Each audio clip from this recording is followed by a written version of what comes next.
কিছু নেতা আছে, তাদের ভাষণ শুনলে সত্যি হাসি পায়। গরু ছাগলও হাসে কথা শুনলে।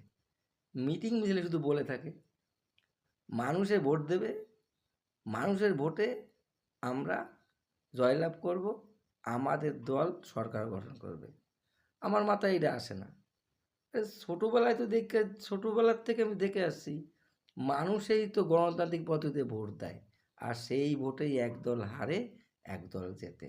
তাহলে এই কথাটার মধ্যে কি আছে কিছু বুঝতে পারছি না। মানুষ ছাড়া অন্য কেউ ভোট দেয় নাকি? গরু ছাগল কুত্তা বিলাই ভোট দেয়? হ্যাঁ, এটা বারবার বলার কি আছে? এটা বলার মধ্যে কী বুঝাচ্ছেন? যে যারা জেতে তারা মানুষের ভোটে জেতে, আর যারা নাকি হারে তারা অমানুষের ভোটে হারে, এইটা বোঝাচ্ছে? মানুষের মধ্যেও আপনারা পার্থক্য করেন কেন? কারণটা কি? আমি তো এইটা কোথাও দেখি না। গরু গরু ছাগল কুত্তা বিড়ালের নাম লিস্টের মধ্যে থাকে। হ্যাঁ, বারবার এটা বলে কী বোঝাচ্ছেন আমি জানি না, কিন্তু হাস্যকর ব্যাপার। আচ্ছা, এটা বলেন মানুষের ভোটেই আমরা জিতবো, তাহলে তোমরা মানুষের ভোটে জিতবা আর অন্য লোক কি অমানুষের ভোট পাইয়া জিতবে? হুম, এর মানে কি? একটু ভালো করে ঠাউর করে কথাগুলি কইেন তো। হ্যাঁ, লোকে কিন্তু আসে আপনার কথাতে, দাঁত সব বাইরে যায় আপনার কথায়। ঠিক আছে, কি করে আপনারা মন্ত্রী মিনিস্টার হয়েছেন কোন বুদ্ধিতে?